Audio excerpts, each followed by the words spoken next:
The most heinous feeling I've ever experienced was trying to take a final 8 in the morning with 3 hours of sleep.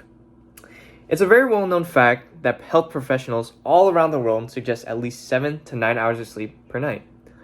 Now, let's look at what the research statistics have to offer about a general study concerning sleep in the US. According to medical director of the Indiana Sleep Center, sleep physician Dr. Abhivan Singh, 35% of all adults in the US report sleeping on average for less than 7 hours per night. Well, what about us? I certainly did not get that much sleep, especially in my quote-unquote good old days back in high school. And not only was it in high school, I certainly didn't get enough sleep in middle school as well. Getting more than 7 hours of sleep during those days was certainly a blessing, considering all the homework given to us. And on top of that, the atrocious time they forced us to walk into school by, looking like miserable zombies. FYI, my school opened at 7:45. Thank you, school board. However, I know that school board isn't to blame, but I had to let it out. Getting the necessary amount of sleep is definitely a responsibility one must overtake. Well, why is it that we need sleep? Why do health professionals and our bodies beg us to get 7 to 9 hours of sleep per night?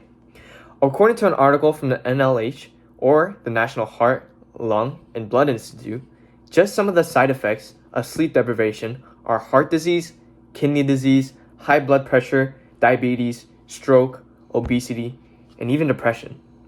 All those are long-term effects. Let's even look at the short-term ones as well. As was said before, our bodies require a certain amount of sleep, and we can tell this by how tired we are during the day. You and I are the testimonies. Now, I want you to imagine yourself in bed at 2 a.m. in the morning, scrolling through Instagram, and you have school or work at 8 in the morning. That's 6 hours of sleep right there, which is already less than the recommended amount. Plus, you have to get ready, which we know you're going to be miserable going to. So let's say you have to wake up at 7. That is still 5 hours of sleep, which is still not terrible, but let's be honest. Are you really going to put that phone down right now when you've already scrolled till 2 in the morning? I'll answer for you. It's no. You're not going to put that phone down. But hypothetically, and even ideally, let's say you do fall asleep at 3 o'clock. That's 4 hours. Well, good luck going through the day with 4 hours, buddy. But I bet you're used to it. Don't you see the problem here? Now, this is actually a sad reality for many teens and young adults in today's society. Now, how are we going to take this information and implement it into our very own lives?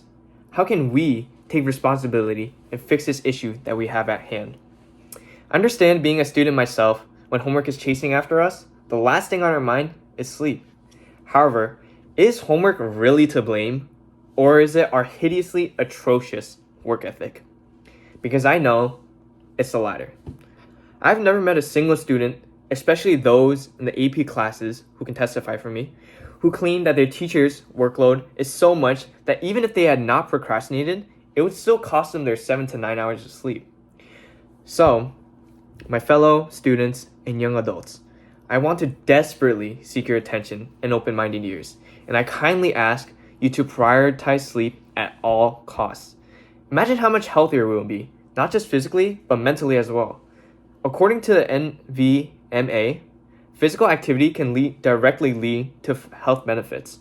This includes elevated mood and reduced stress, and also leading to healthy eating.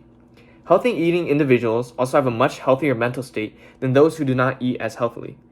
Good physical health leaves a person feeling better in the long term, as we know, and the American Heart Association even states that, quote-unquote, physical activity boosts mental wellness. So, as much as we want to blame the teachers and school board, it's really us procrastinating and undermining the importance of sleep. I just wanted to share this with you and why every person needs at least 7 to 9 hours of sleep per night. The benefits will surely be worth it in the long run, and most importantly, in your day-to-day lives. Thank you for listening.